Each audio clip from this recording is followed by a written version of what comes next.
They always tell you, stick to the main roads, stick to the truck stops, and whatever you do, don't drive through the scorched stretch at night. But when you've been on the road for 17 hours straight, and dispatch has your number, you make bad calls. I made mine the night I decided to take the shortcut through the desolate highway known to truckers as the scorched stretch. It wasn't a name for drama. It earned it. A lonely stretch of asphalt cutting through the Arizona desert. Burnt earth on either side for miles, like something had once raised the land clean. Folks said the place had been cursed, that something happened out there back in the 60s. Something no one would talk about. But the company doesn't pay me to believe in ghost stories. They pay me to haul freight. So there I was, midnight, a semi full of auto parts, my eyes gritty with exhaustion, and nothing but static on the radio. The highway was empty, the kind of quiet that makes you feel like you've driven off the map and into another world. My headlights cut through the darkness, illuminating nothing but the cracked road ahead and the occasional skeletal remains of burnt-out cacti. That's when I saw it, a figure standing on the side of the road. At first, I thought my eyes were playing tricks on me. I'd been up too long, fueled by bad coffee and sheer stubbornness. But as the truck rolled closer, the figure didn't vanish like a mirage. It became clearer, a person standing perfectly still at the edge of the asphalt. The hairs on my arms stood up. This wasn't normal. No one should have been out here, not at this hour, not in this heat. Yet there he was, tall, wiry, and wearing something that looked like an old, tattered suit.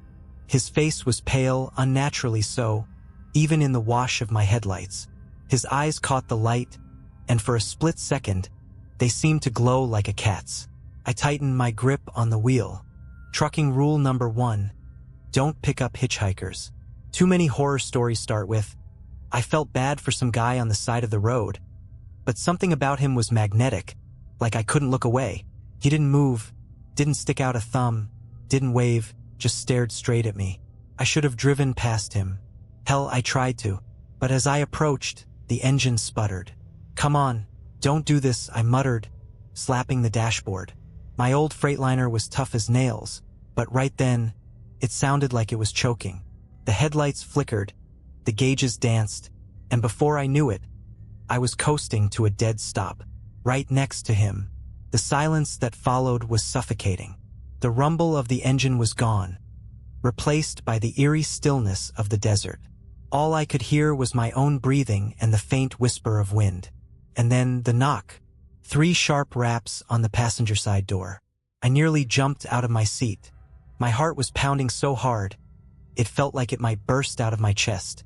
Against every instinct screaming at me to stay put, I turned my head. He was right there.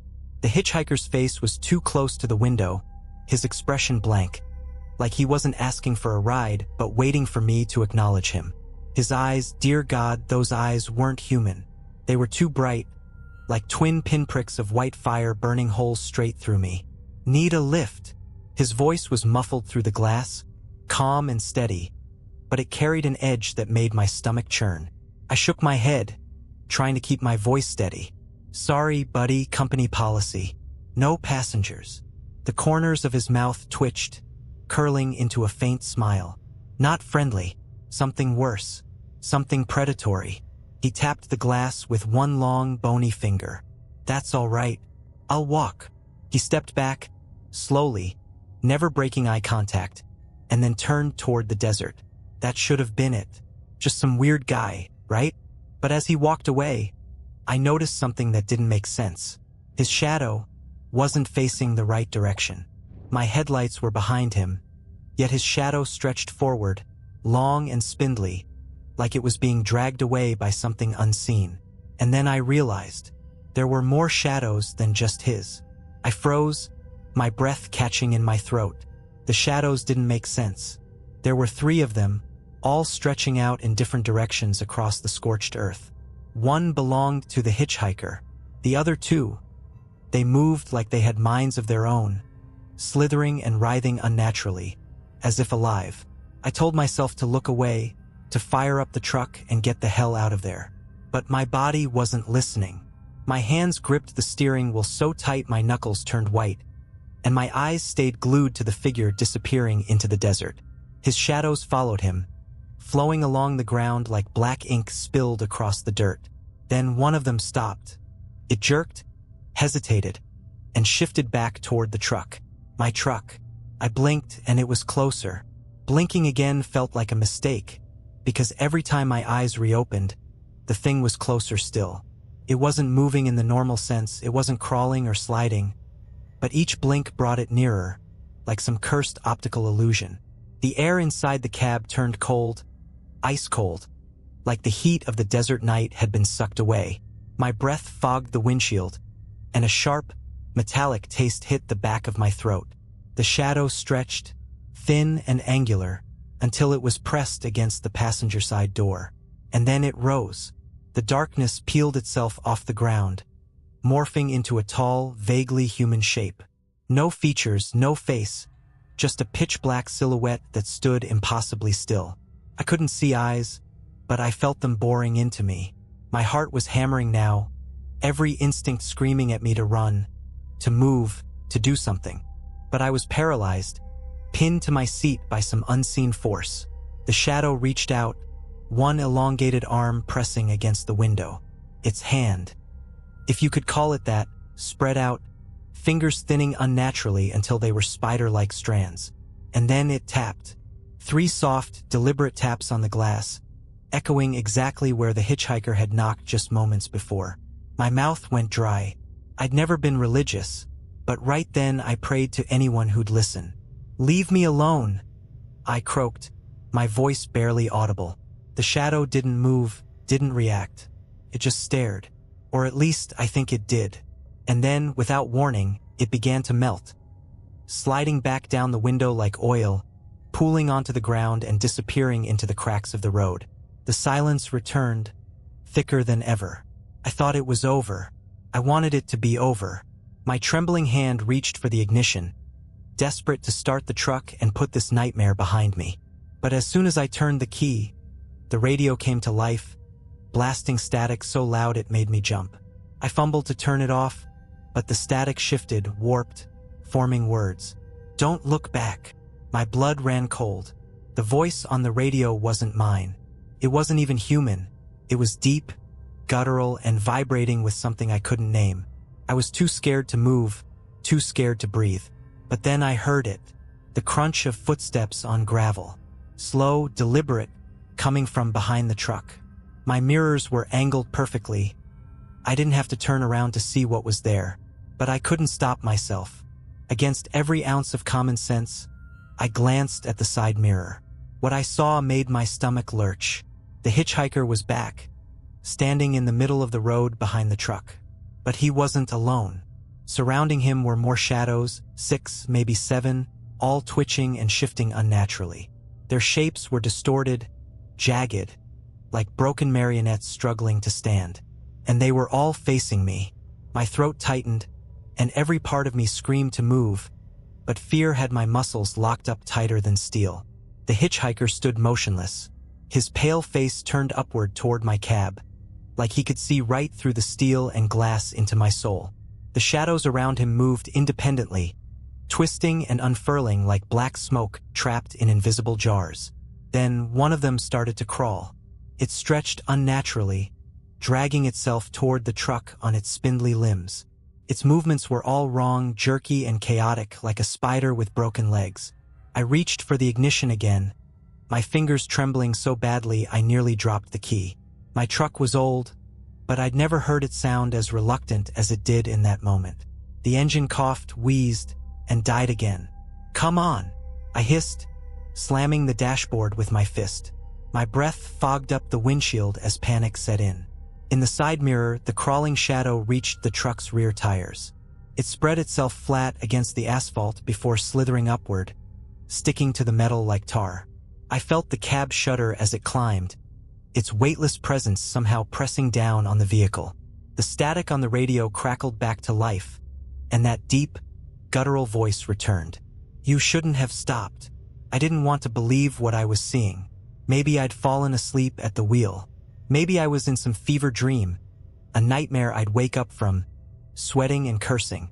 But the cold sweat soaking my shirt and the taste of bile rising in my throat told me this was real. The truck shuddered again, harder this time, as more of the shadows joined the first. The mirrors showed them crawling up the sides, their jagged forms pressing against the windows, their faces, or what I assumed were faces, twisting and writhing like molten plastic. They didn't knock, they didn't scratch, they just watched. The hitchhiker took a step forward. He moved so casually, like this was just another midnight stroll for him. His hands were in his pockets, his head tilted slightly to one side, as though amused by my terror. And all the while, his shadows continued their slow, deliberate assault on my truck. I don't know what snapped me out of my trance. Maybe it was the way his eyes glowed brighter, or the suffocating pressure that seemed to fill the cab as the shadows crept over every surface.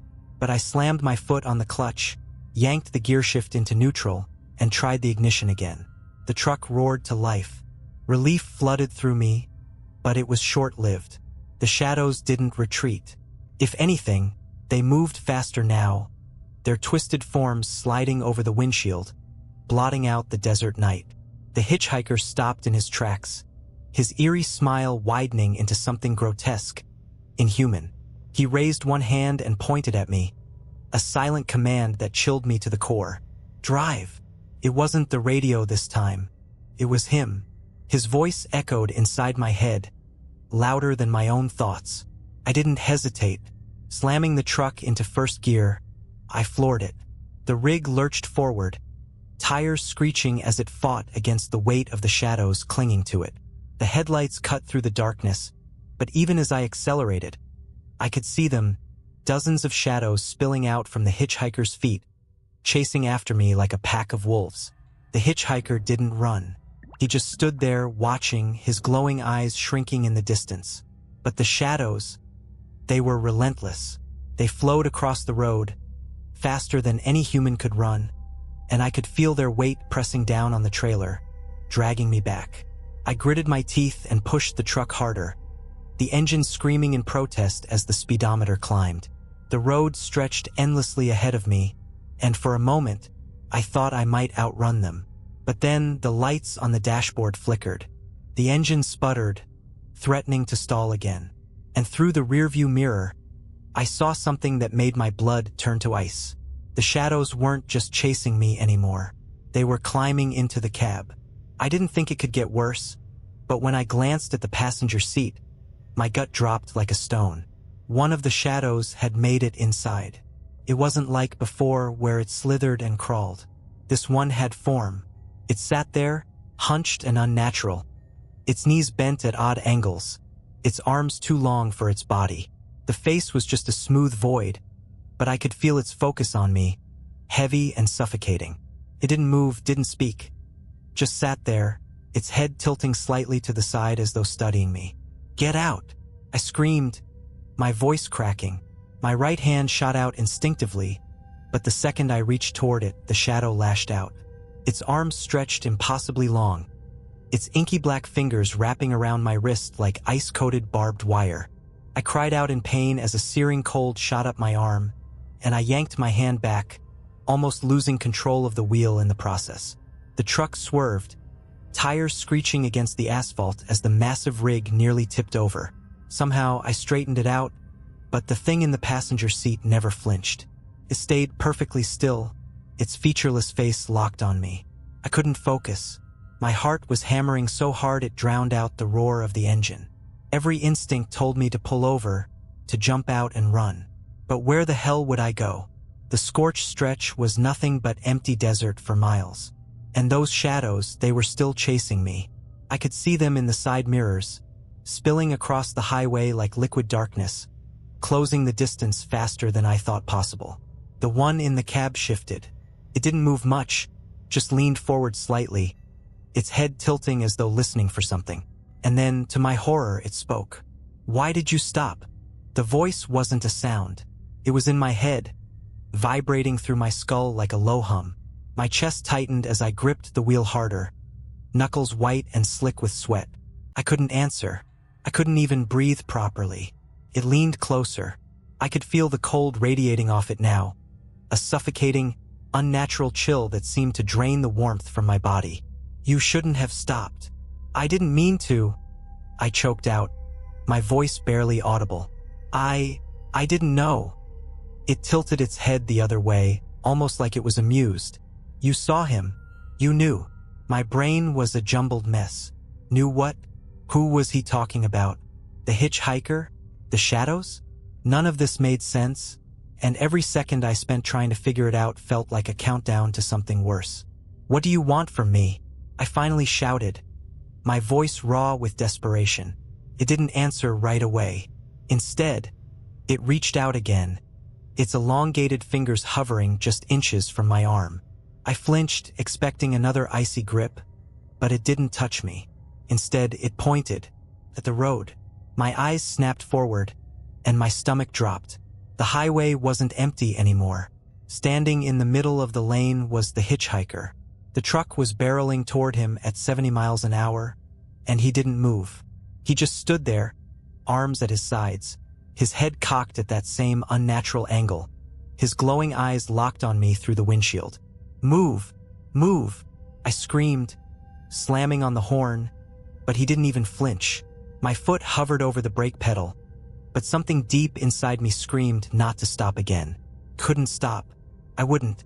I clenched my teeth, gripping the wheel with everything I had as the distance closed. 100 feet, 50 feet, 20. And then he vanished. One moment he was there, and the next, nothing. Just empty road. I stared, heart hammering, my mind struggling to process what had just happened. But before I could catch my breath, a sound cut through the chaos. Laughter. Low, guttural, and coming from right next to me. The shadow in the passenger seat was laughing. It was a horrible, distorted sound, like a broken tape playing on repeat. My skin crawled, and I turned to face it, ready to yell, to demand answers. But the passenger seat was empty. The laughter didn't stop. It echoed in the cab, bouncing off the metal walls, rising and falling in a way that made my chest tighten. My hands were trembling so bad I could barely keep the truck steady. I scanned the mirrors, the road ahead, and even the seat next to me. The shadow was gone, but I knew I wasn't alone. The shadows outside were still chasing me. They spilled across the asphalt like living oil, slithering closer no matter how hard I pressed the pedal. The truck groaned, its engine screaming in protest, and the speedometer climbed higher and higher. 75, 80, 85. The laughter grew louder, and now it wasn't just in the cab. It was coming from the radio, from the road, from everywhere around me. "You can't outrun us," the voice whispered, low and guttural, slipping into my mind like a toxin. I gritted my teeth, my jaw so tight it felt like it might snap. My knuckles were white on the wheel, the vibrations of the truck rattling through me as I tore down the endless stretch of highway. I didn't know where I was going. I didn't care. All I knew was that I couldn't stop. Not again. But then, just when I thought the shadows would finally overtake me, I saw it. A light. At first, it was just a pinprick on the horizon, barely visible against the darkness. But as I got closer, it grew. A pair of glowing neon signs on the side of the road. A truck stop. The sight hit me like a lifeline thrown to a drowning man. It didn't matter that it shouldn't have been there. It didn't matter that it wasn't on any map. It was safety, or at least the promise of it. I slammed the truck into high gear and aimed straight for the glowing signs, the shadows screeching behind me like an angry swarm. My heart pounded as the truck barreled into the lot, the tires screeching as I veered toward the light. The second I crossed into the glow of the gas station, the engine died, and the truck came to a jarring halt. The silence was deafening. I sat there, hands still gripping the wheel, my chest heaving as I tried to catch my breath. The shadows hadn't followed. They lingered at the edge of the parking lot, writhing and snapping like a pack of starving wolves, but they wouldn't come closer. It was like the light held them at bay. For the first time in what felt like hours, I allowed myself to exhale. The truck stop looked normal, too normal. Rows of fuel pumps, a diner glowing with open 24 hours in flickering red letters, A convenience store with a faded sign above the entrance. It was empty, eerily so, but I didn't care. I threw open the door and stumbled out, my legs weak and unsteady. The second my boots hit the asphalt, the laughter stopped. I glanced back at the highway, half expecting to see the hitchhiker standing there, but the road was empty. The shadows were gone too, swallowed up by the night. All that was left was the stillness of the desert and the distant hum of a neon sign. I staggered toward the diner, desperate for the company of another human being, someone to tell me I wasn't losing my mind. The bell above the door jingled as I pushed it open, and I stepped inside, the smell of stale coffee and grease washing over me. The diner was empty. No customers, no waitstaff, just a single cup of coffee sitting on the counter, steam still rising from its surface. And then I saw it. On the far wall, above the booths, was a mirror. In it, I saw my reflection, tired, sweaty, pale as a ghost. But behind me, standing just outside the door, was the hitchhiker. His glowing eyes burned through the glass. His lips curled into that same predatory smile. I whipped around, but there was nothing there. Just the empty parking lot and my dead truck sitting under the neon lights. When I turned back to the mirror, the hitchhiker was gone. But the shadows, they were in the mirror now, slithering and twisting just behind my reflection, waiting. I never went back to the scorched stretch. I left the diner that night, walking down the road until a passing rig picked me up. When I told the driver what happened, he didn't laugh. He didn't call me crazy. He just nodded grimly and said, "You were lucky. Most don't make it out of there. I don't drive nights anymore, and I never stop for hitchhikers. But every now and then, when I'm alone in my rig, I hear it, the faint echo of laughter, coming from the static on the radio. And I don't look back." Did you like these stories? Write in the comments. And please write what you didn't like. It will be useful for me to know your opinion. And I will improve my work. Thank you. Subscribe to my channel and click the bell so as not to miss new stories. I try for you.